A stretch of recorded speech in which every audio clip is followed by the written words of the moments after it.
محترم خواتین و حضرات، اللہ کی توفیق سے سورہ کہف کی تشریح کا سلسلہ چل رہا ہے، اور اس تشریح میں خاص طور پر اس بات کی وضاحت کی کوشش بھی کی جا رہی ہے کہ سورہ کہف کا فتنہ دجال سے کیا تعلق ہے، اور فتنہ دجال سے بچنے کے سلسلے میں کیا ہدایات ہم کو سورہ کہف میں دی گئی، کیونکہ یہ دور بالکل وہی دور ہے۔ فتنہ دجال کے سینکڑوں پہلو ہمارے سامنے ہیں، ہم انہی کے درمیان جی رہے ہیں۔ چند پہلو اور ہوں گے جو باقی ہوں گے، اور باقاعدہ دجال کا سامنے آنا یہ باقی ہے۔ اس سلسلے میں جہاں تک کل تشریح کا سلسلہ پہنچا تھا، اس میں حضرت موسیٰ علیہ السلام کچھ خاص سوجھ بوجھ حاصل کرنے، کچھ خاص قسم کا علم اور سمجھ حاصل کرنے کے لیے اللہ کے حکم پر لمبا سفر کر کے ایک مرد دانا کی خدمت میں حاضر ہوئے ہیں۔ میں یہ لفظ بہت سوچ سمجھ کر بول رہا ہوں کہ وہ خدمت میں حاضر ہوئے۔ قرآن کے بیان سے ایسا نہیں لگتا کہ وہ وہاں پر باقاعدہ دعوت و ہدایت کے کام کے لیے گئے ہوں اور ان بزرگ کو کچھ سمجھانے کے لیے گئے ہوں، نہیں، ان بزرگ سے استفادے کے لیے گئے تھے، اور بڑی عاجزی کے ساتھ انہوں نے ان سے ملاقات کے وقت میں یہ پوچھا تھا کہ کیا میں آپ کے ساتھ چل سکتا ہوں، اس امید میں کہ جو خاص سمجھ اللہ نے آپ کو عطا کی ہے وہ مجھے مل جائے، اس میں سے آپ کچھ مجھے عنایت فرما دیں۔ اس موقع پر شاید میں نے یہ بات بھی عرض کی ہوگی کہ معلومات ہونا الگ چیز ہے، اور گہری سمجھ کا حاصل ہونا، صحیح اور غلط میں فرق کرنے کی صلاحیت پیدا ہو جانا، اشیاء کی چیزوں کی حقیقت کو سمجھ لینا، جو دکھایا جا رہا ہے، جو بتایا جا رہا ہے، جو سنایا جا رہا ہے،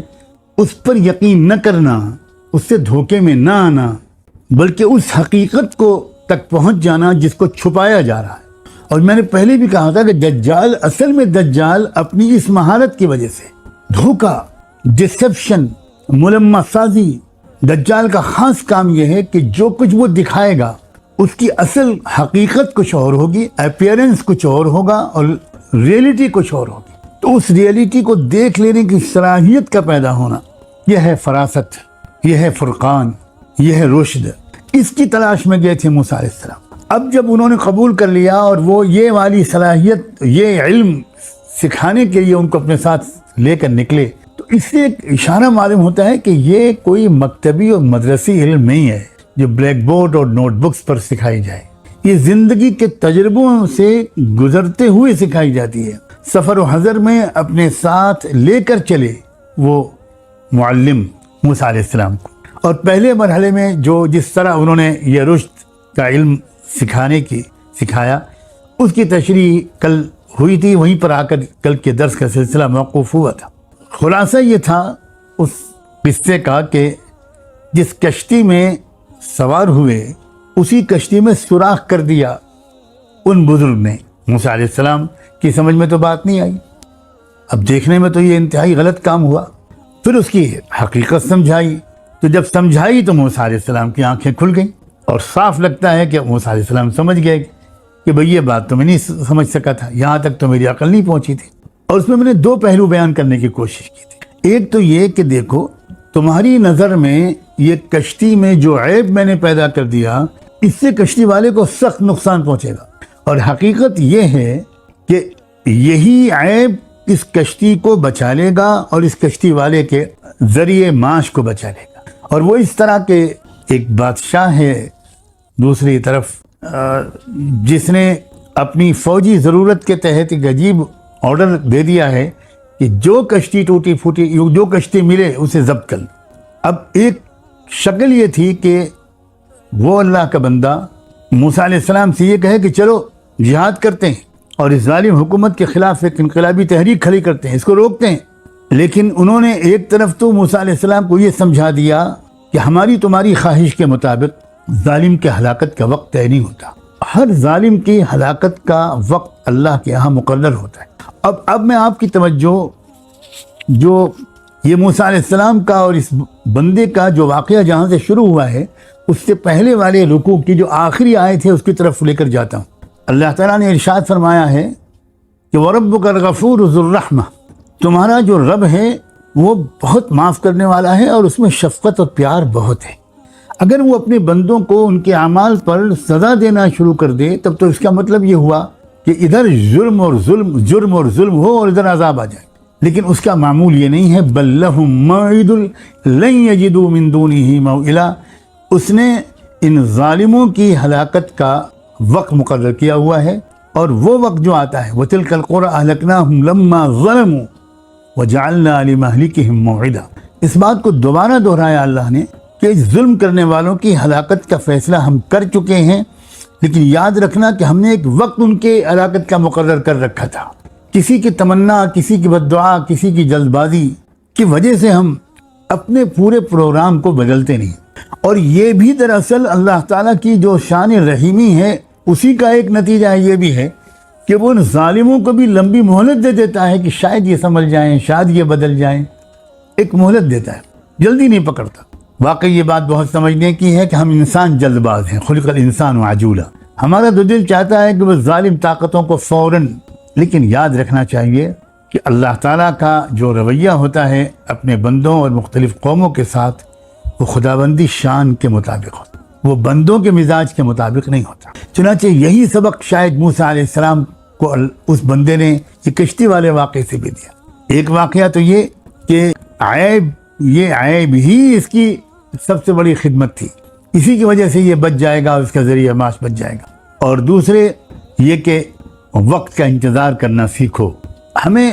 یاد آتا ہے کہ موسیٰ علیہ السلام کے پوری تاریخ جو قرآن نے مختلف جگہوں پر بیان فرمائی ہے، اس میں ایک یہ بھی ہے کہ بنو اسرائیل پہلے بھی موسیٰ علیہ السلام پر ایمان لانے سے پہلے بھی غلامی میں مبتلا تھے، اور اس کے بعد بھی وہ فرعون کی